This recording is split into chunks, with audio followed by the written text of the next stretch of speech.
Thank you for tuning in to Conversations with Dee. I have Mr. Buddy Wike from the What's group up? Intro. Thank you so much for joining us. Like, oh Thank you my for having God, me. like this is just awesome. So I know that you all met in the military. What branch of military service? Thank you for your service. My dad served in the military. Oh, So awesome. thank you. Thank your dad for his service. Thank you. You're welcome. He's watching, he's tuning in somewhere. But Awesome. anyway, so Thank your dad. what branch of what branch of military did you Mhm. serve? I was in the United States Army. I was in the 82nd Airborne Division based out of Fort Bragg, North Carolina. Okay, I hear great things about Fort Bragg. Okay, Fort that's Bragg was a awesome. duty station for me. Prior to that, I had been stationed in Germany, Fort Riley, Kansas. Then I did a couple different trainings like in Virginia, uh, jump school at Fort Benning, Georgia. Then Mhm. back to Fort Bragg, North Carolina, which was a really good time because my family lived in North Carolina, so I had a chance to visit family often. Yep. That's awesome. And so that's where you met the late great Mr. Kenny Green. Rest in And peace. Yep. rest Met, in peace. met my Yes. dude right there, Fort Bragg, North Carolina. Yep. So how did that start? How did that, I mean, like, did y'all always want to get into a group, or was it something that, hey, I'm just gonna take a chance, or you Mhm. know?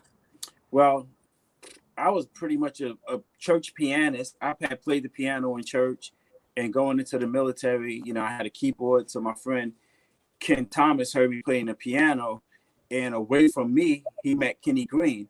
So he told Kenny that he knew somebody that could play the piano, and he told me that he knew somebody that could sing. So he put us together on a Friday, and we met. It was like on Sunday, let's go to the recreation center where they have a piano, and let's see what we could come up with. And from that day forward, that's like where it happened. From the first time we sat down, I started playing chords, and like he just ran with it. Just like I was like, wow, what's going on right now? Yep. Let me see. That's awesome. I mean, like literally, I know that. So the late great Heavy D discovered you all.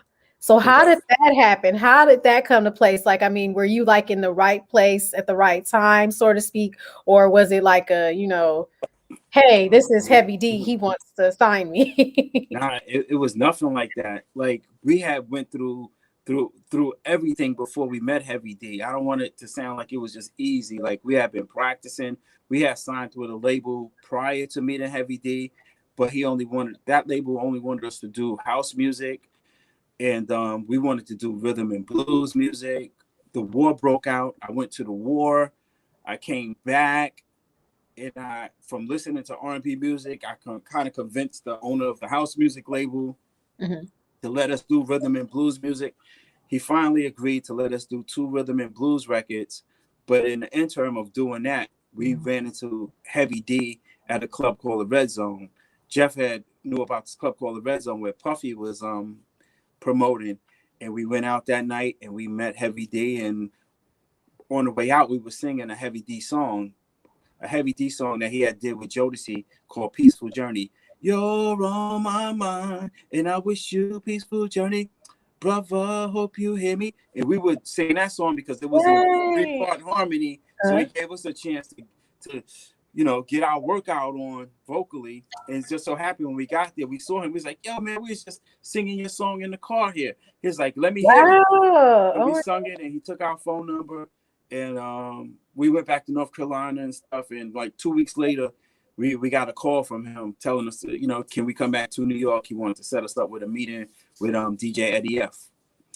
And that pretty much just set everything off right there. Yep.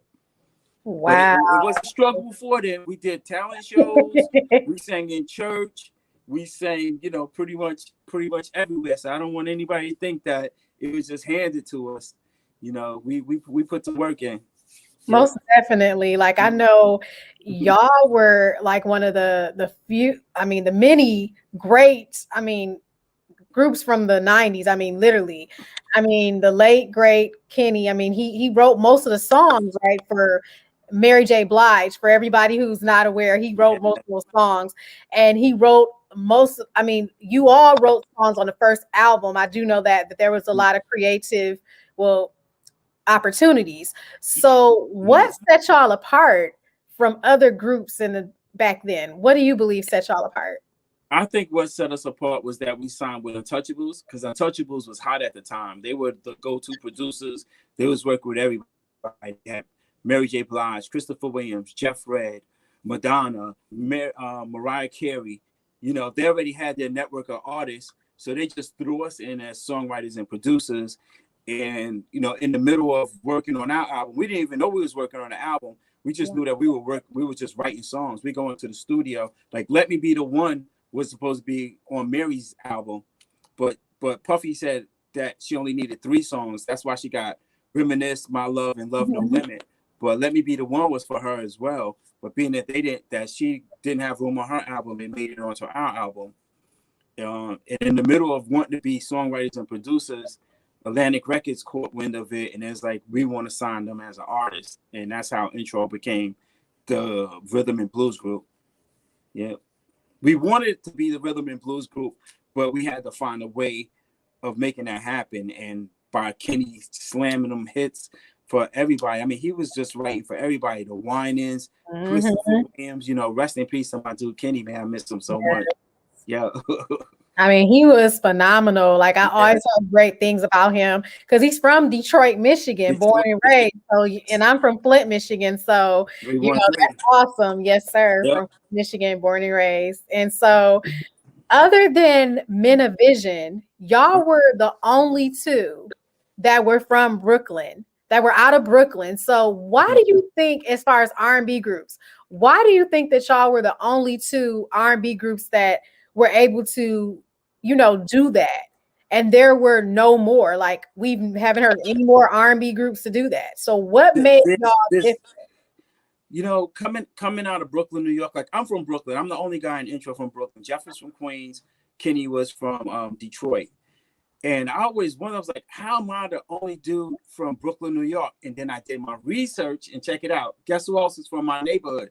Not just from Brooklyn, but within a 3-mile radius. Maxwell. Maxwell's from East New York. But as far as groups, yeah, because at one time I was like, am I that R&B savior? Am I the dude from Brooklyn? You know, but yeah, Maxwell's from Brooklyn as well. But check this out. Trying to get somebody to work, like R&B guys to come into the studio with me, it's just not happening. And that's basically what you're talking about right now. I could find all the rappers in the world, the top rappers, you name it, from Mr. Cheeks to 50 Cent, Jay-Z, whoever I want to talk to come into the studio. But if I need an R&B person, it's not happening. They just don't exist in Brooklyn, and I don't have the answer. It's either gospel or hip hop. They missed R&B, and the only reason I caught R&B is because I met Kenny Green in the Army. Because I probably would have missed R&B as well, because I went from being a gospel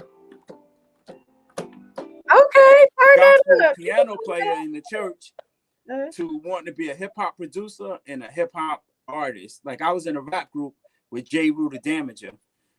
So I went from being in a rap group with J. Rue the Damager to being like an R&B crooner. And to tell you the truth, if you listen to the album, like the first album, you'll hear where, like, vocally, you'll hear my voice on the backgrounds and stuff, but you won't hear me on any of the leads, except for like One of a Kind Love when I'm singing at the beginning of that. And the truth of the matter is, you don't hear me because I couldn't do it. I couldn't do it at that time. As the album went on and as we went on tour, from being around Kenny, that's how I got my chops up. That's how I learned how to sing R&B music. And in response, I taught Kenny how to play the piano. God bless his soul. I wish he was alive to tell you this story. Yeah. He taught me to sing. I taught him how to play the piano, and that was our thing right there. That's what kept us interested in being a team and doing music. Yeah, that's awesome. Like, y'all both built off of what y'all did best, and then you blended and you contributed, and also you pass it along.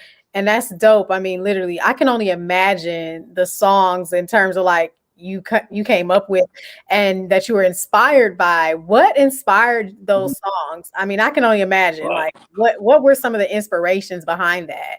And I Oh my see that gosh. lovely intro poster in the back. I'm looking at that. Which one? Oh, back there. Oh, One- this is the Yeah. whole room. I don't know if I can show you. Let me see if you could. Then we got the album back there. Awesome. That is dope. We Wow. got the plaques over there. It's just the toys and stuff. But I just love being down here. You know, during the pandemic, this has been my cave right here. I've been down in the studio. Um, to the question though, right?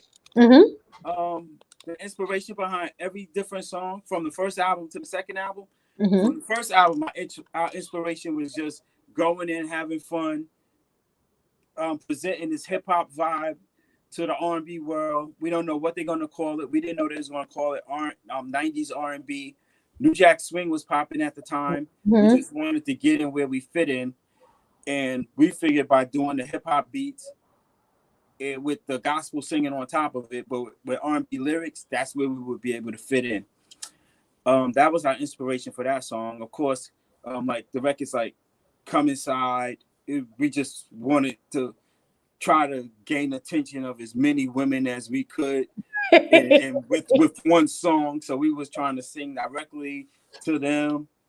Let Me Be the One was for the streets, that New York boom, boom, boom, boom, boom, bam. And Love Thing, you know, was that. And then the rest of the songs were pretty much inspirational songs. Fast forward to the second album, New Life. As soon as we got the budget for New Life, like people expected us to come with that first album, but on the next level. We want that same party, boom, boom, boom, boom. But the problem was Kenny's dad passed away. As soon as we Oh, got the budget, great. yeah, Kenny's dad passed away. So the second album, it would have been absolutely insane for his dad to pass away and for us to be in the studio doing dance party records. It just wasn't time for that. So that's why New Life is more of an inspirational album, almost like a gospel album from intro. And a lot of people says, what happened? Why didn't the first album sound like the second album? Well, the first album doesn't sound like the second album because basically I'm kind of missing from the second album. And not to take anything away from the second album, it's my favorite album. I like the second album almost better than the first album.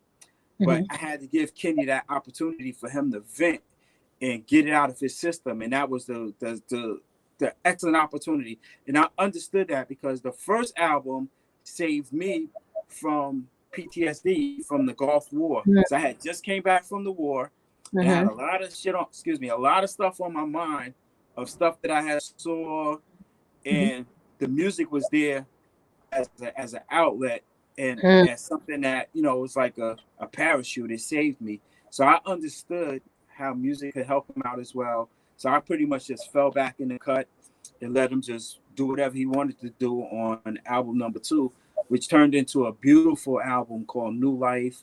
But the entire album is pretty much dedicated to his dad. Yep. That's awesome. And that's dope of you to do that and be considerate of someone else's feelings and let them take that lead on the album. Because not a lot of people would have done that. They would have been like, you know what? I got to get in where I fit in and I'm going to do this. So that was actually tremendous. I mean, that's like, great. After months of recording the album, it did, you know, a selfish part did kick in. Like towards the end, I felt like, okay, enough is enough. All these songs is about his dad. Maybe I can get on one song. Maybe I can produce just one song on the album. So I went in and I sat with the A&R, and he was already, he already knew what I had agreed upon before. And I sat in with him and L.A. Reid's younger brother, Brian Reid. He was dating Tony Braxton at the time. So I sat in a meeting with him and I'm like, yo, man, I said, I think I should have a song produced on the second album. And he was like, what do you mean? You know, the album is almost done. I said, well, I know his dad passed away in this New Life and we got these inspirational songs, but people still want to hear my flavor on the album. They want to hear what I contribute to Love Thing. They want to hear the New York shit like on Let Me Be the One. They want to hear the Come Inside. And then he pulled a baseball bat from under his desk and started smacking it in his hand. It had his name on it too. It had his name. He's like, you think you more talented than Kenny? You think you this, you think you that? And I was like, oh, wow. Because I wasn't going there on that vibe. I went there on a real peaceful vibe, on a creative vibe, because I just felt like, so I just let it go. And during that same meeting, I heard a song from a 16-year-old producer. It was a song called Strung Out on Your Love. And I was like, I like that. Who did that? And it's like, oh, it's this young cat that's coming up right now. And I was like, put that on the album. And it was Rodney Jerkins, Dark Child. That was the very first major release that he had on that record. And I don't know if he knows or not, but I was getting ready to fight for that spot on that record. And it was so dope that I didn't fight. And I'm glad I didn't, because it just, anybody that knows me knows that I'm an easy person. Some people will tell you, oh, Buddy will go from 0 to 100 in a second.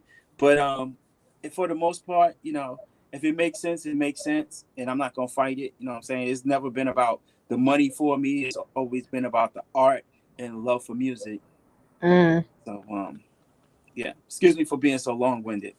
Oh, no. So that's the thing. I enjoy hearing from the special guests, like, because of course, like, I have questions or whatnot, but you all end up just answering them. So it's like, hey, I'm just here for the story and hear the evolution of everything, and also celebrate people, And so when did you, you touched a little bit on it, but when did you notice that you could sing? Like, how old were you? Prior to meeting Kenny, like, I was pretty much the piano player in church. I was in the chorus in high school. I knew that I knew music. I understood the theory of music, and I could sing.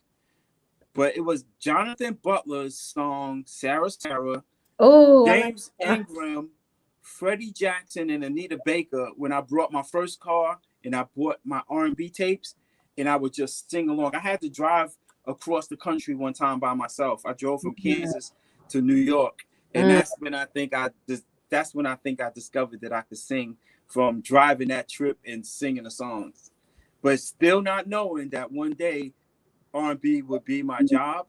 I just kind of felt like I discovered myself. Like, I like singing. I like this right here.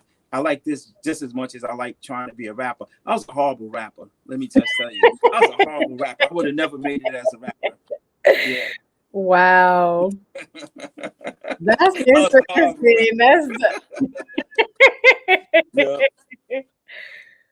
At this moment, we are really in need for Black male R&B groups. Why do you think that there's a lack of representation right now? Well, like, for instance, like the last 3 groups that actually, took forefront were B2K, Mindless Behavior, and J26 under the Making a Band series by P. Diddy. So why do you think that there is a lack of representation in that area? As far as male groups, let me tell you, it's kind of hard. Like, when you're putting together a male group, it's like you're really dealing with 3 solo artists. You're dealing with 3 solo artists at the same time, and you're trying to deal with 3 different personalities.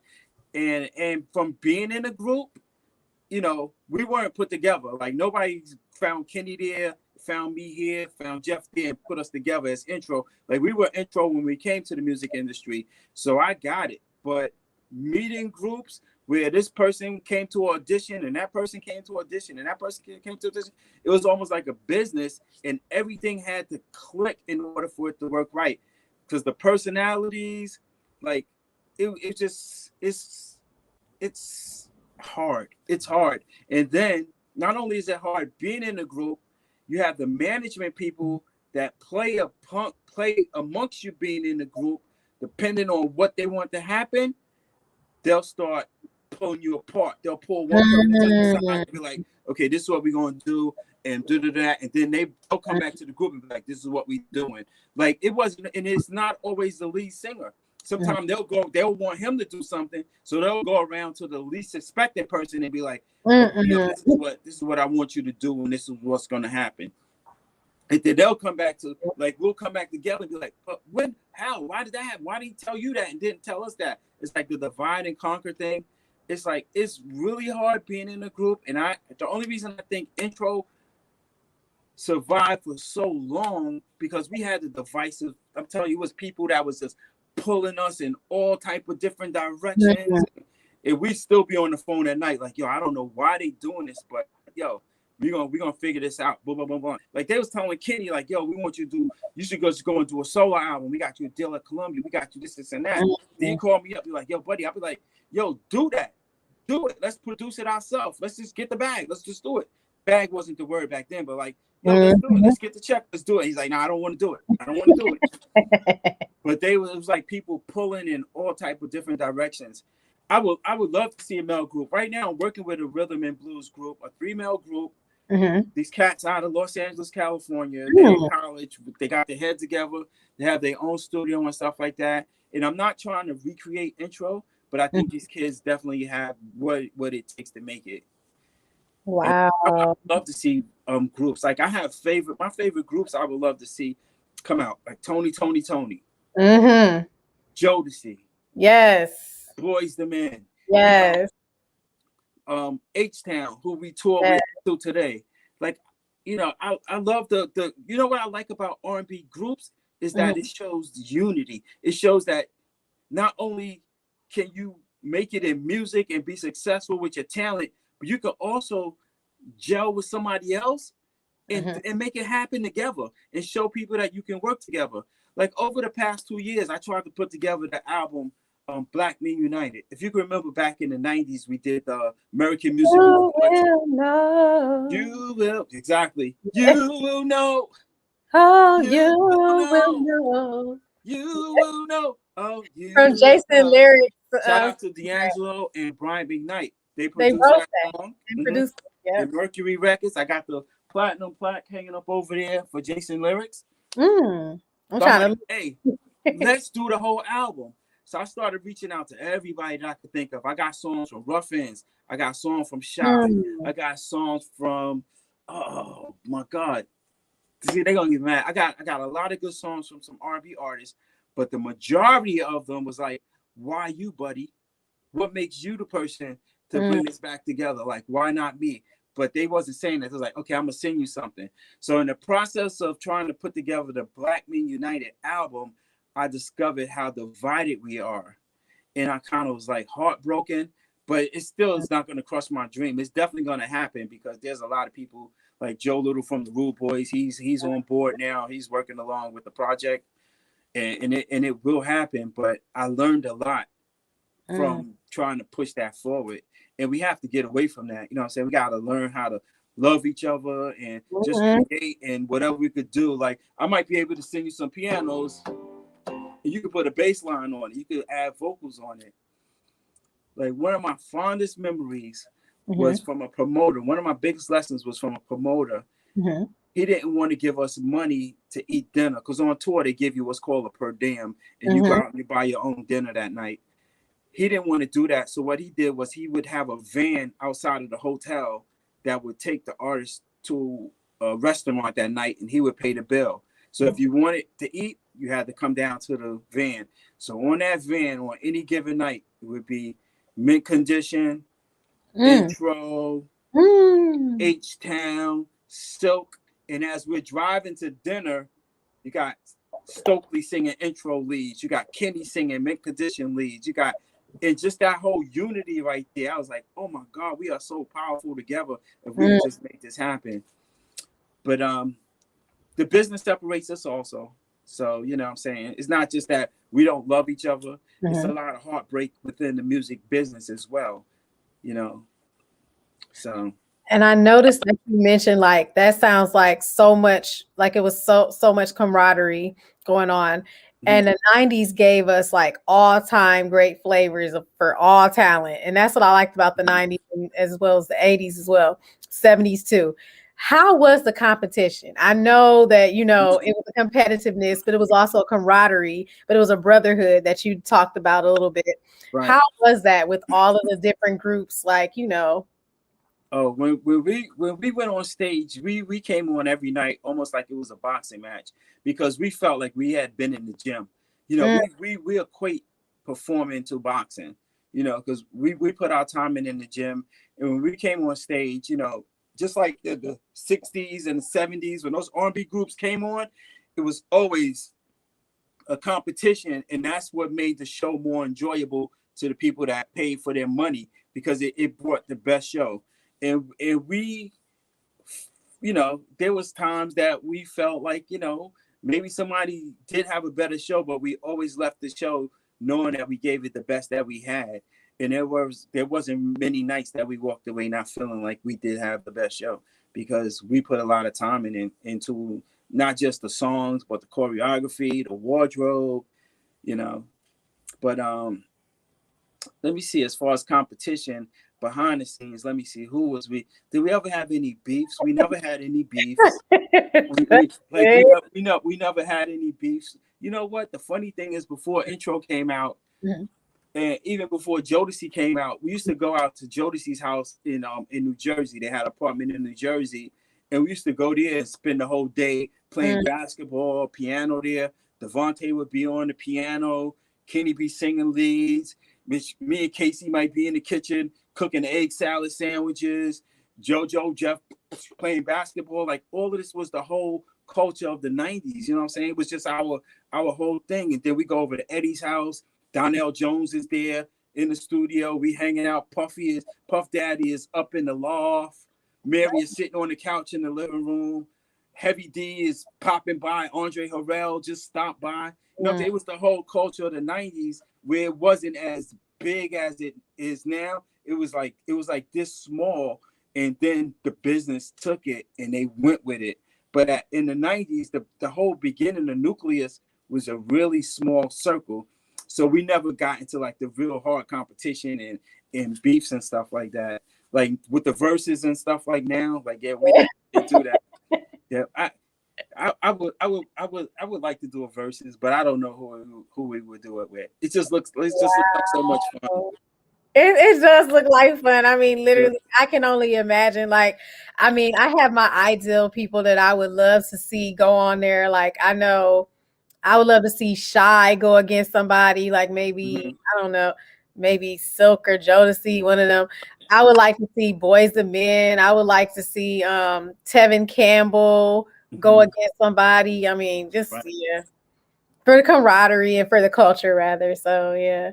Yeah. I can only imagine that you've named some of the people that you had the opportunity to work with. So who ideally would you like to have a dream collaboration with? A dream collaboration? Yeah. Well, right now, like, I think I told somebody earlier today, I would like to get back in the studio with Mary J. Blige and do a complete album. Just give me like a week with her, and I think I can have a whole album done in the studio. And I would title it "This Is the 411," because the first album was titled "What's the 411." One. And Yep. I have so many songs that's available for her. Songs that me and Kenny have written that we've never released. I still have them here. Of course, we would have to update them with the, you know, modern drum sounds and stuff like that. But that could be done. So, my number one collaboration would be like to get a Mary J. Blige album out, just strictly with Intro and Mary J. Blige. Because when we worked with her, it was other people on the album. Shout out to the Soul Convention, Mark and Corey. They did Real Love and all these other joints. But I would really like to just have Mary in the studio for like a week or two and just bang out like this is the 411. I think it would really do good. New artist Gregory Porter is the cat Gregory Porter. I would like to work with him. And then if I was to reach back into the new school, I think I would want to work with let's say like Nicole Buss, Bryson Tiller. Okay. Yeah, Okay. like those artists right there, and just add, you know, some 90s R&B 3-part harmonies to it, because I've never changed. Like, you haven't heard any new records from Buddy, because I'm not going to change up my style to like try to catch up and try to flip into the trap music and stuff like that. And I always feel like when there's a market for me again, I'll be there and I'll be available, and that market is coming back. And I'm here. I got 90s music all day, you know, classic joints. And I'm just not going to chase the dollar. I'm going to stay true to myself, stay true to my talent. And because I know as soon as I leave my style of music and start chasing somebody else's music, my style of music is going to go to waste. And, you know, it doesn't matter to me, you know, how many people stream it. And ironically, 90s music is the #1 streaming music right now. Sure And is.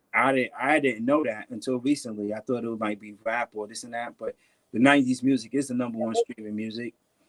And I'm here. Like, we got like, my dude who was in the group before, he went on social media and was like, I don't want to be an intro no more. I don't want to do this no more. Like, I didn't even know that it was going to happen. It's kind of heartbreaking, but at the same time, it was heartbreaking, but it wasn't backbreaking. I'm going to keep doing it, and I'm going to keep going and riding this legacy out. Intro is bigger than the members of the group. It's a brand, and, I'm going to keep pushing it like Heinz push ketchup. I know that's right. Yep. So I always ask everybody this question. Who are your top, because I always like to hear like what they say or whatnot. Who are your top female or male vocals of all time? Layla Hathaway. Female, yes. Layla Hathaway. Yes. Male, James Ingram.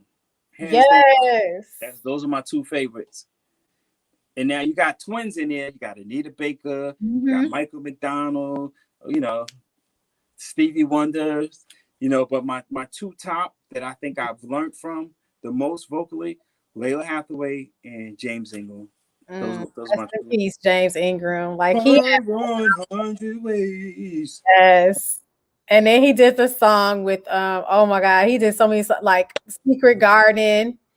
Garden, yep. They did a remake with Sean Stockman of Boys and Men, Cisco and Raheem Devon. It's dope. And Omar Edwards is on there too. Yeah. Yep. Yeah, I like it. I like the version. And they did a female version with Regina Bell, I believe, and who was it? Patti LaBelle and Tina Marie, I think. Yeah, it was really nice, I think. Yeah.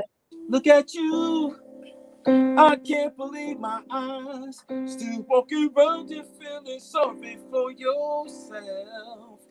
Did you think when he broke your heart that it never happened to nobody else? That's James Ingram. That's my dude, man. Baby, come to me. Was that Baby Come to Me? Baby, come to me. Yep. With Patty Austin. Patty Austin. Yep. Arms around me. Meant to be. And I'm also glad I found you. Need you every day. Yeah, and they do that one note. Classic. One note. And then he did another song without you. When he did Yamo Be There with Michael McDonald. Yamo Be There. And then he did another song with New Jack. He did like a New Jack Swing type beat. Held her close to me, 'cause I know she breaks so easily. And then I told her, but I knew no matter how I trying to console her, she just do the best she could. To make it but all the times the best is no damn good. And no matter how you try to be kind, there's always still a part of you you leave behind. When it falls apart, there's no easy way to break somebody's heart. That's James Ingram. Yeah, that's James. He's like, when I sing James, it's like I'm sitting down eating the best food that I could find. Yeah. I loved his voice. Like he was one of the people that, for instance, like nobody sounded like him. And that's a great thing. Like he was in that category of people that impeccable voices. I mean, flawless vocals, all of that. Yeah. When he came on the radio, you knew who it was. Exactly. Like today, like you gotta kind of figure it out. Is that so-and-so or is that so-and-so? Yes. Yeah. Kind of like when Toni Braxton came out and Anita Baker was already out and they were like, hold on, is that Anita? No, that's Toni. Because Anita actually was the one who plugged Toni, because what was it? The first it was the album for the soundtrack Boomerang. Okay. And so that was originally supposed to be Toni's. I mean, not Toni's, but Anita's. Oh, okay. I didn't know that. Yeah. I'm like, wow, and it was another album. Without that record. Oh, I'm not sure about I that. can hear Anita Baker all through Tony Braxton right now. Yes. Like I never even thought about that until you said that. All of her albums, if you listen to Anita Baker's all her albums, you can play. She's like one of the very few that you can play through without skipping a song. Oh yeah, that's like you Like literally every song, whoever those producers were, that production team was phenomenal. Love, no one else can compare. Yes. You're my angel. Oh. And Layla did a wonderful remake of that. That was dope. Yes. Yes. So wow, that's dope. You know your R&B music. It's so great to talk to somebody. I grew up on old school, so I mean, I'm from Flint, Michigan, so Motown. I mean, you know, Stevie Wonder, Marie, and the Temptations, Smokey Robinson. I mean, Michael Jackson, Motown, the late Mary. Yes. Rest in peace, Mary Wells. Yep. Yes. All of them, I mean, literally, I mean, it's like, oh my God, like phenomenal. And I mean, it made you just like look forward to it because you would hear, and I'd watch you like all of the shows and syndication, like Soul Train, Solid Gold. I mean, the barges, all, I mean, literally, all phenomenal. Let me say, when the barge came out, like prior to the barge, like we pretty much only had gospel music in our house, and I was able to sneak R&B music in because of the barge. You knew you had me with the sensuous charm, and you look so alone. Oh, that was gospel music. So when my parents heard that coming from my room, they thought I was listening to gospel music. They never opened the door. They never kicked the door and was like, "What you listening to?" Wow. And I was able to listen to the barge. Yeah, they came from the Pentecostal. They were amazing. Yeah, so they were, I mean, literally self-taught, and it just came natural. Amazing. And that's another group that nobody sounds like them. Nobody. That falsetto, like Elder Barge has the best falsetto. He's like since Philip Bailey from Earth, Wind & Fire, like literally. Like, so he's phenomenal. Once the Barge kicked it off, then you had everything else. Everybody else that came trying to sound like the Silvers, Menudo, you name it. Like there's so many. Even further, I mean, it's sound like the Barge. Yeah. It's so many other groups that I can name that came behind them, almost with the same image and the same style of music, and the selfish part of me feels like that's what happened with Intro in the 90s. Once we came out with our sound, we had at least 6 or 7 other groups that came like right behind us. It's like they went to the record labels with a meeting like, yo, this is what we got. And it's like, okay, it's what we're hearing on the radio now. So we're going to go to it. And it's all dope and it's fun and it's good and it's cool and it's dope. But any of the advice that I give to new artists right now, if you want longevity, is just create your own sound. Don't try to sound like nobody else. Don't think about if I put this record out and it don't go platinum in a month, I'm not successful. Do not base your personal success on the success of other people. Grow your fan base one person at a time. Grow it organically, and that's how they'll stick around. Like 25 years later, I'm still eating off of something from 25 years ago. You know, the mailman is showing up with the check 25 years ago. Well, it's not a check, it's direct deposit, but it's the statement. You know what I mean? Gotcha. You know, 25 years later, because we built something organically. We took a chance. It's either a win or lose. If it's a hit or miss, but if you don't focus on trying to be platinum and stuff like that, trust me from experience, just take the slow route. Take the slow route. That's some amazing advice. Like literally, I definitely agree. I know Detroit showed y'all love because you know Kenny. But what are some of the other cities that y'all enjoy performing in? My number one city to perform in, my favorite city of all times is London, England. London, England is phenomenal. Anytime we go there, they know all the words. It's always a sold out show. We just sold out the O2 Arena with H-Town, Adina Howard, Mr. Takes, Horace Brown. Oh my God, he's a fave too. Yeah. Yes. And he wrote a lot of songs. And Cut Close. Who's that? Yes, Mr. Horace Brown. He Oh wrote a yeah, Chris Brown. That's my brother. yes. That's really my brother. And One for the I could pull up songs right now that me and Horace have performed that we've recorded in this room right here. Yeah, like Wow. I really want Horace to be an intro Mm. after Kenny passed, but he's just so big. You know what I'm saying? He's his own entity. So we've done shows together and stuff like that. But you know, to have him as a member of intro would be amazing. To me, that would be like an NBA acquisition. You know, like I got an NBA player to be on my team. Like I got a LeBron James to be an intro or something like that. So shout out to Horace. Yes. Yeah. Like I'm I thinking actually someone got him else hanging up on too. my wall over here. But Wow. when he's in New York, I swear to you, that's my dude. We right here in the studio. And I'll I get him think onto your. another person I too. will ask him to come onto your show. Thank you. I'm a fan of Absolutely. his. I really appreciate that. Another person that I think would be ideal for that would be for you, Mark Nelson Mark Nelson. Wow. You know what? from As Yet and Mark Nelson popped up on my Facebook today. It said people you may know. And that's Mark mm, Nelson. You talking about who was in Boys the Men, right? yeah, and also As Yet. And Last As Yet. Yep. night. Boys the Men and Mm-mm. As Yet. And it popped up on my Facebook today. And I looked at it and I thought about it. I was like, oh snap. But on the up, Mark is he's not like he is an A-list in my category, but for people that don't know who he is and they He's have to search for him, phenomenal. but he's a big deal. Mark Nelson is a Yeah. big deal.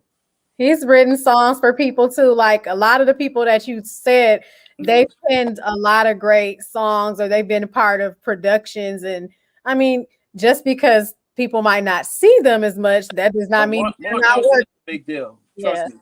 Throughout the music industry, throughout the R&B, everybody in the R&B circle has nothing but Mhm. respect for Mark. Yeah.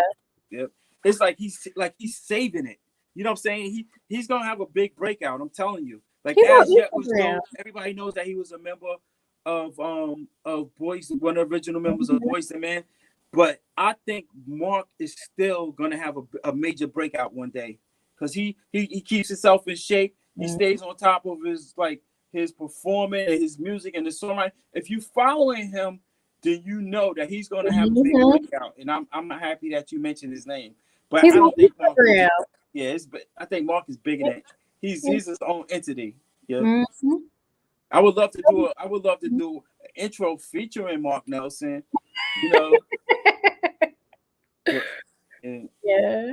Yeah, he's on Instagram. Like, I want to say he popped up the other day, and I was like, oh, because I started following him. Like, I was looking, I was like, hold on. I have like a list of people who are like, on the, like, okay, yes, that's the person right there. right. Like, yeah. If you don't know Mark Nelson, Google Mark Nelson. Mm-hmm. Okay. Yep. Google him, everybody. So I know, for instance, with the lyrics and the tone of the different songs. Okay, so I'm just gonna be honest. Come Inside got a lot of people in trouble. It got a lot of us in trouble. I want to say I was 8 or 9, and Wow. I'm listening to I was humming. Mm-hmm, mm-hmm, Yeah. mm-hmm. Yeah, that song right there, like my grandmother, right? My grandmother, she said, Clinton Jr. She said, I listened to the album, and yeah, I have some good music on the album, but it's this one song on there. We raised you better than that. That's what she told me. She said, we raised you better than that, and I knew exactly what she was talking about. So fast forward, we're on Soul Train, we're on American Music Awards. I'm sending money home. They seeing me here, they seeing me there, they're hearing the song on the radio. And the next time I saw her, she said, Clinton Jr., the Lord knows your heart. It was a whole different tone. It was a whole different tone. But that Come Inside kind of got us into a lot of trouble. I bet it did. Those was telling me that I owed them child support. Ah! You told you it was come inside. I came inside and she got pregnant and this and that. And then people were saying that the high school birth rate in the United States went up. Statistically, it went up during that year. And they tried to blame us for that. And to tell you the truth, we wrote that song in like 30 minutes. me and Kenny was sitting at Novell on Novell's porch, and Novell was playing the piano, you know.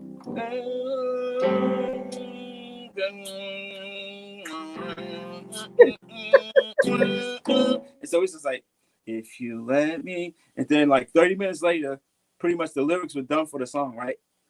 And Who was the then young lady singing the backing? oh, Sabrina Morris is her name. She sounds a lot like Mary J. Blige. A lot of She people think does. a I'm like, lot of people think that it is Mary J. Blige. It's a lady named Sabrina Morris, and Atlantic Records wanted to sign her, and they wanted her to be their Mary J. Blige, and we would write her album.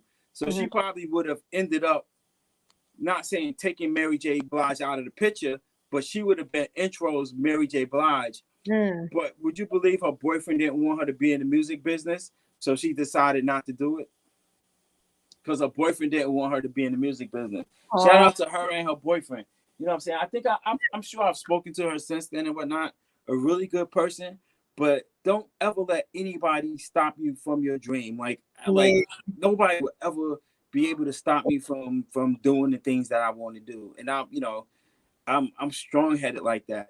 And that's the only reason why I'm where, pretty much where I'm at. Like, my dad was a Baptist minister. He had to deal with a lot at his church because his son was in Intro. I'm sure he got a lot of heat. I remember one Tuesday night when we were going to BET, and I wanted him to come to BET because we were getting interviewed by Donnie Simpson and Sherry Carter. Carter, yes. Like, come on, Dad, you gotta come. He's like, no, I gotta be the church. My members gonna be there. They expecting me. I gotta be there. I was like, come on, man. I'm in Washington because my dad lives in Maryland. I was like, come on, Dad. I'm in your town. You gotta come. You gotta come. So finally, I was able to convince him to come. I don't know what he told the church, but he came to Video Soul, and he's sitting in the audience. And guess what happens? They put the camera on him. So imagine what he had to do at church. Like, whatever he said why he couldn't come to church, it ended up being that he was at Video Soul. And I wasn't ever really able to live that down. But shout out to my dad. Shout out to my mom. My mom and my dad was total opposites.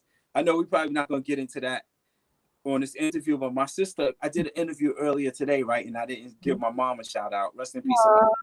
And my sister was like, you better mention Mom. I said, well, they asked me who were my musical influences. That's why I mentioned Dad. She said, no, on the next interview, you better find a way to mention Mom. So shout out to Mom. I love you forever and ever and ever. So. That's awesome.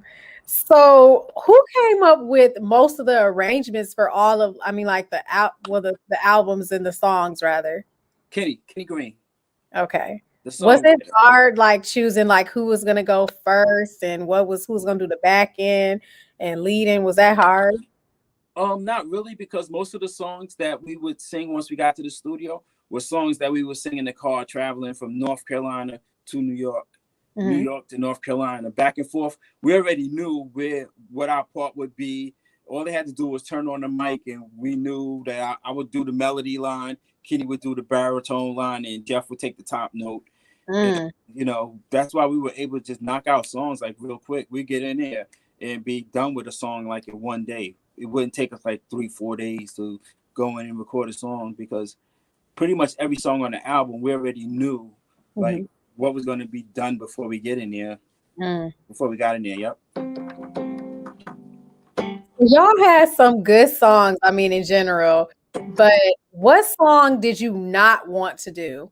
Because I know it was a song that you possibly not want to do. Ribbon in the Sky. I didn't want to do that. I didn't want to touch it. Really? Out of respect for Stevie Wonder, I was like, nah, we're not going to do it. But he loved it. I've heard so many amazing things about him. He said, in terms of that song, I want to say in one of the interviews that he loved your version of it. Like, that was his favorite version of the song. I'm glad he felt that way. It was like the time of my life, meeting him and hanging out with him at his house and stuff. But prior to all of that, we didn't want to do Ribbon in the Sky. It was like, this is gonna kill us right here. If we do a Stevie Wonder song, the rest of the album might be good, but then people gonna hear the Stevie Wonder song and they're not gonna like it, and so we're not gonna do it. And then Tim Patterson, who was our artist development guy, he just kept pushing us and pushing us and pushing us. He ended up booking studio and stuff, and we showed up and we did the song, and we weren't going to release it as a single. Mm-hmm. We didn't release it as a single. We released the Love Thing, Let Me Be the One, Come Inside, and it was Ribbon that was pulling the album towards gold status, and because it was the summertime coming, people were getting married, and so finally Atlantic was like, we're going to go ahead and shoot a video for it and release it as a single. But that was the one song that I did not want to touch. Mm. Yep. What songs did you turn down? I know some songs came across y'all and you're like, okay, no, I'm not doing that. Well, it was our song. So pretty much anything that we gave to them was just like, they took it. Because we was coming with our own style, we was doing our own writing. We never had like outside songwriters and stuff like that. Mm-hmm. So there wasn't anything to really turn down. Mm-hmm. I mean, we had songs that we used to always joke about. Like we just write songs like just to joke about, like joking songs that we knew would never make it commercially and stuff like shake that fat ass, shake that ass, shake that ass, shake that ass. Like.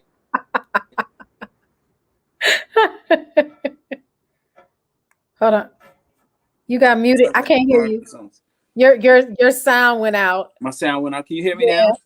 Yeah, you were saying something. Yeah, I can hear you now. Okay, yeah, somebody's not paying attention. Somebody called me from it was a no caller ID. I'm not sure who it was. So. Oh, gotcha. Somebody that's not paying attention to my Facebook. Gotcha. Or my IG, or it could be just one of those spam callers. Hey, how you doing? This is John. How are you? And I'm like, not good. Great.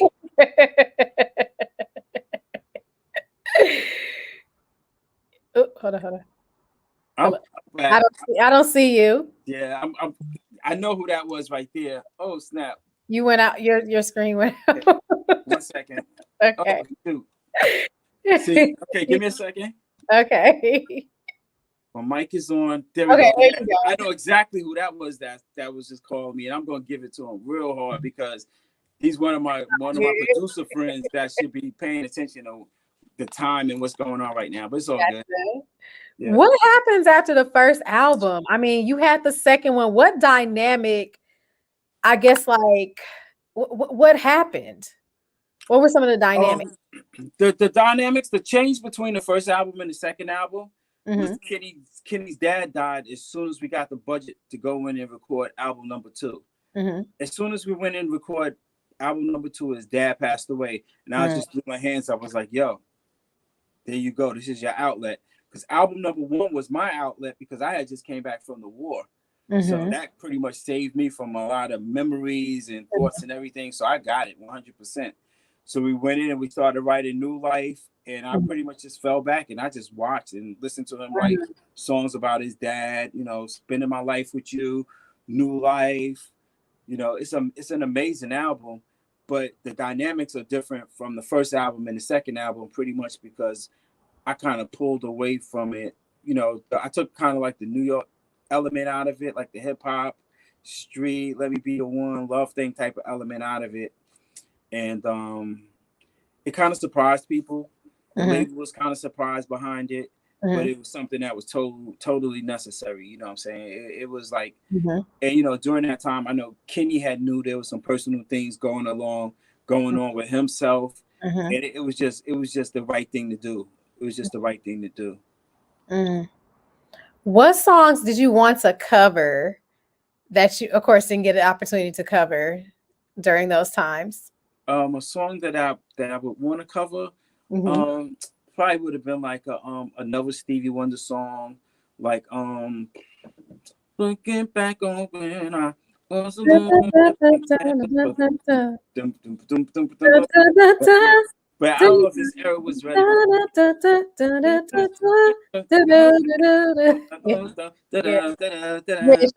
Yeah. Like I probably went back for another Stevie Wonder song. Yeah. Or a James Ingram song, which I don't know anybody would have got. We did go to Bobby Caldwell on the second album, What You Gonna Do for Love? Yes. And we did that because that was Kenny's mom's favorite song. Aww. So everything at that time was pretty much, the second album was for his family, so. That was the elements of the first album and the second album. I remember that one. I'm like, okay, I know, yeah, because it's like so many songs. I don't know what it is. I sit and I think of like, if this song would have been, done by this artist, how it would have, and it's just certain songs. I'm like, okay, this would have been perfect for this person and for this group. Just a lot of them, yeah. Yeah, we did a Marvin Gaye What's Going On for New York Undercover. Yes, I remember. Yeah, I wish they would have released that as a single because we went in there and we sung our ass off on that record. That was a big record. It was produced by Mtume. Yeah. Yeah, I wish somebody could find the reels and release that as a single. Even to today, I think that would be a big deal. It's really good for what's going on right now. Yep. Why do you believe that R&B has lost its swag in terms of like with the groups? Nobody's been able to keep that momentum that the 90s and the 80s, y'all are iconic, which is great. Like everybody thinks like, oh, you got to have, so many hits or whatever, but not necessarily, because there's people like Lauryn Hill that's eating off of that first album. So she only had one album, so that's not a bad thing. You got to do something. You have to do something classical. And I think the problem today is that the recording process is so easy. You don't need to have a 2-inch reel. You don't need to have like official studio time. You can just make songs with a laptop and a keyboard and a microphone. So I kind of call it microwave music. So they're putting out a lot of music, but it's just not good quality music. It's like the difference from like cooking something in the crock pot in the oven as to throwing something in the microwave real quick. And over time, I do believe there will be there will be a new vehicle that might take music back to where it takes time to make it and put it out. But when you think about it, no one has ever really paid for a song. They've never paid for the song. They've always paid for the 8-track tape. They've bought the cassette. They've bought the CD, but they've never actually paid for the actual song. It's always been that vehicle that they paid for. So now with streaming, it's kind of going in a whole different direction. And I think once people get, okay, enough with streaming, I'm tired of just listening to music on my phone. I want to listen to it on this. I don't know what this is yet, though. You know what I'm saying? But this is coming. But I don't know what that is. But once this comes and people start making music for that, and I think music again will revolve and start like better quality music. Like music can't be as easy to make as it is right now, if I'm saying it right. There needs to be some type of censorship in just creating a song, because iTunes gets up to almost like maybe 50,000 songs a day to add to iTunes and Spotify and all of that stuff. Like, and the lifespan of a hit record right now might be 2 weeks. A hit record on the radio, it only takes you to listen. It only takes you to hear a song 10 times for it to be considered a hit record, right? Yep. So they have these same songs playing on the radio, but now a hit record might only last for 2 weeks. But in our era, there wasn't as much music. So say like Come Inside would play for like 2 to 3 months. It would be on the radio for like 2 to 3 months as opposed to like 2 weeks, just because of the over influx of music. And I'm going to play myself right now trying to quote somebody, but they said the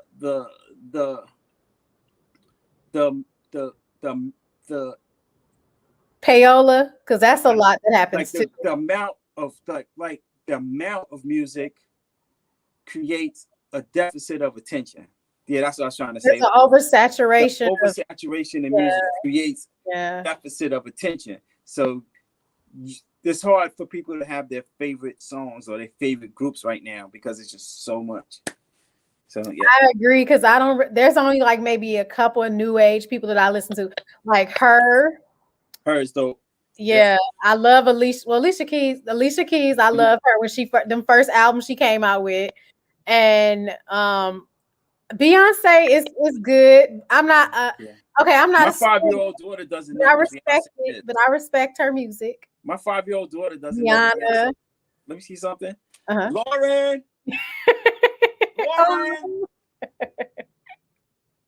Lauren. She may not hear me. Yeah. If I ask her, if I And put her on here and you ask her who's Beyonce, she won't know. But if you ask Summer her who Layla Walker, Hathaway is, she'll tell you who Layla Hathaway is. because Who they Brandy know good Ford is. music. Summer And Walker it's also. not me hiding her from Beyonce, Yep. but it's just her ear from Hmm. listening to me in the studio. She Hmm. catches on to like other artists and stuff. And Ari Lennox, she's from here in DC. I love Ari Lennox. Yep. All right. Yep. Awesome. And also, Jasmine Sullivan. Of course. Jasmine Yeah. Sullivan, yeah. Yes. Oh, yeah. Yes. I like Fantasia. I like Mhm. um Erica Badu is still considered old school. So I like Erica Badu, Jill Scott, the Maxwells, the Dwellers, the Raheem Devon. Mhm. I mean, people like, yeah. Now, there's one artist that I think I overlooked. And if anybody that's watching this, please go to iTunes and check out Jessie Woo. Jessie. JessieWoo. I guarantee it's going to be one of the best R&B albums that you've heard in the last 10 Oh, years. is that the girl who From Love and Hip Hop. From Love and Hip Hop Miami, I think she's on Love and Hip Hop Miami. really? Check out Jessie's album. It's phenomenal. I thought she was joking. I never knew she had an album. I'm about to check that out. You have to check out her album. She's signed to the same label that put out Cardi B's first album. Okay, so is she like the Jessie R&B Woo. version of Cardi B? R&B. No, it's just like she's like a dope R&B album. Like it's like one of those albums that you can listen from the beginning to the end. I'm gonna have to look at It's it. like nobody knows when I tell them this. Like I don't have any monetary connection to her. I didn't produce on her album. I didn't write on her album. Somebody introduced me to her album. And I was listening to it in my car, and it's like, damn. I played the album for like probably like a whole week. Like it was the only thing that I was listening to where I learned all of the words on it and listened to it. It's an excellent produced, excellent written album, but I don't know what her past is. Like I think she might have been a comedian or something. To something where people didn't take her serious. Comedian, yeah. See, that's why nobody took her serious. That's like Jamie Foxx. Jamie Foxx. His album. That's what I said to somebody. I was like, Jamie is amazingly talented. Like he was at this Snoop Dogg party in LA, and he was like, "Take your money," and I was like, "Hold on, that's Jamie Foxx." And he's like, "Wait, I'm gonna play that again," and I was like, "Okay." And then all of a sudden, I was like, yeah. I was like, "Okay." Yeah. Yep. Check out Jessie Woo. I'm gonna check that out. So, has Unsung ever reached out to y'all yet?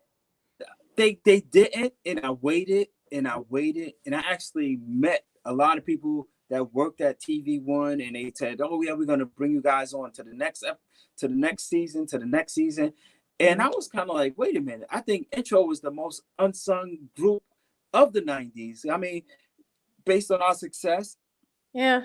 And pretty much the derailment of the group with Kenny's passing and stuff, I felt like we were unsung, and they didn't call, and I felt like everything happens for a reason. And that's when I put up the money for us to film our documentary with the director. I didn't go to any film companies or anything. I was like, I'm paying for this myself. So I met with Indiflix Films, and it's like, okay, let's do this project. They believed in it. They've been working on it for like the last 2 years. I watched like 2 cuts of it so far, the first 2 directed cuts, and the first time I watched it, I busted out crying. Aww. It's just like amazing, and I can't wait for the world to see it. And I'm kind of at this point, I'm kind of glad that we didn't do it unsung, because now the story is still fresh, and nobody, people still may have a curiosity of the story of Intro, how we became together, some of the things we went through in the middle. And in the documentary itself, we have some really, good people in there. I said, like, we got Donnell Jones, Mr. Cheek, Sadat X, Big Daddy Kane, Coco from SWV, Kenny's family, my dad. They went down and filmed him. It's a really good. It's a really, really good look. I'm so proud. And like after tomorrow night, I'll have a release date for it once we get off the phone with one of the music group. I'm excited about that. Wow. So shout out to Unsung, but we're not interested at this point. And I hear there's a book as well coming out. So can you tell me a little bit about that? A book, like people have asked me to write a book, and I'm always giving them the title. Buddy Wike from Golf War, the World Tour. But I haven't sat down and started writing a book yet. But I have got, like, a couple of people have asked me to write a book. Rest in peace. I was speaking with a young lady who I met in early December through an interview. And she was trying to get me to change my diet to go vegan. And I was like, man, I'm trying to think of the name of their podcast. It was a really, really, really good show. And we was writing each other back, and I was like, hey, pretty lady, where'd you go? Hey, where'd you go? Where'd you go? And then I went to her Facebook, and it was like, rest in peace. I can't believe you're gone. Like, she passed away. Like, she passed away on me in the middle of us. Was it Final Conversations? Yes. Final Conversations, yes. Yes. So I actually watched them, and I seen it. I was like, "Oh my god!" Final Conversations. Yeah. Into January, we were still writing each other back and forth, and she was trying to help me because she was a vegan. Yep. And vegan, and I was like, "Hey, where'd you go? What happened? Why you stopped texting me?" And I didn't know. So I finally called her partner, and her partner, I said, I need to know exactly what happened. Tell me what happened. And she kind of broke it down to me. And I was just like, like, I never met her before, but you don't have to always meet people physically to feel their energy and share with them. So, yeah. So what about touring? Because after COVID, like, I know I like to go to concerts. So I'm just looking forward to some concerts. Like, I know you said that you were doing something with H-Town. I'm here for that because H-Town is another favorite. That song got me in trouble as well. Hey, knocking the boots. Yeah. That's a doozy right there. It was so funny. They got the dance move going on and everything. They be on stage. I've watched them, like, a lot of times, just stood on the side of the stage and just checked them out. Like, yeah, I would love to see them in concert. They just did like somebody's engagement party, and it was on Instagram, and I was like, oh my god, they sound amazing. I got chills and everything. I said yes. They sound great. Rest in peace to Dino. Exactly. Rest in peace. Yeah, and so I would love to, like, I love concerts, so I would love to see y'all. I'm not leaving the house until after July 1st. That's just my thing. Like, I'll do virtual concerts down here, but at the same time, I'm still somewhat reconstructing the group, so I don't have to just go out by myself. Because the other members, he's already stated that he's not performing anymore. Good luck in his retirement, But I'm gonna keep it going. I'm gonna keep it going. Yep. So my date that I have set, hopefully everything clears up and starts opening up and stuff like that. Amen. As the dimmer lifts and they start letting people go out and stuff. My plan is like after July 1st. I'm gonna get July 1st before I start accepting any shows. I've got calls for a ton of Valentine's Day shows. Fly me here, fly me there. A ribbon in the sky to come inside, and I get it. But at the same time, I got to be safe. I got to come home. I don't want to be, got to be smart. Got to be smart. I know that's right. I miss it, but I don't want nobody missing me. I know that's right. Yeah, we just lost the guy from Ideal, Swab. Oh my God. He just died like last night. It was on, and so he was a guy with the bald head. So rest in peace with somebody from Ideal. Cedric Cotton. That was his name, Cedric Cotton. Damn. Yep. Because I was asking ideas for a song for the Black Men United album.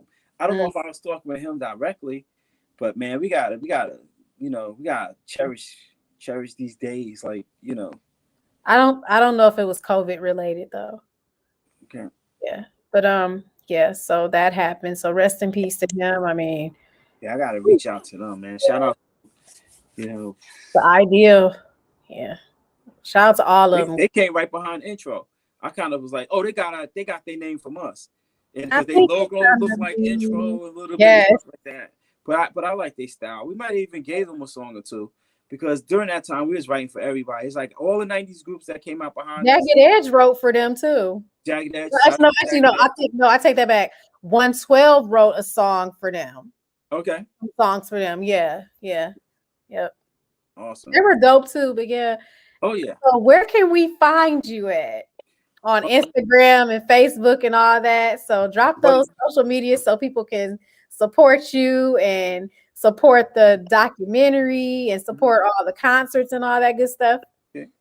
Shout out to Endoflix Films, Jason Evans, that directed the documentary. Music, lyrics, life. The story of Kenny, Jeff, and Buddy. Documentary coming soon. Shout out to Warner Music Group. The soundtrack, Buddy Wike. A lot of people think my name is Buddy White, like the color, but it's actually Buddy Wike. W-I-K-E, like a bike with a W. So it's Buddy Wike music everywhere, buddywike.com. And I just try to keep it as simple as that, so you don't got to be looking all over the place for me. I'm easy to find. You. Instagram, Buddy Wike music. Yep. So yes, so this has been lovely. Buddy Wike. So this has been great. Thank you so much, buddy. And you can come back anytime, as well as everybody can come back. And so I try to keep it short because I didn't gotten over in time before. So I'm so glad we had this time together. Thank you. You are welcome. So thank you so much. And make sure y'all tune in on Friday when I have a watch party for a diva house, right. Queen of House. This is the episode I recorded in around Christmas time. And so check that out. It's her birthday on Friday. So it will be on the same platform. And she was a queen of house music and worked with the late, great Frankie Knuckles.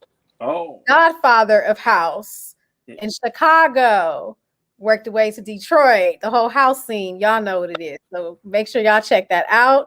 And thank you again for tuning in to Conversations with Dee. And thank you again, Mr. Buddy. My pleasure. Appreciate it. And yep. All right now. Thank you. Okay. Have a great night. Thank you so much. Bye. Bye. Thank you, everybody, for tuning in with me. And as I said, tune in on Friday when I have a watch party for Miss Adiva, Queen of House Music. And it's her birthday, so happy birthday to her. And it's been lovely. And thank you so much. Good night.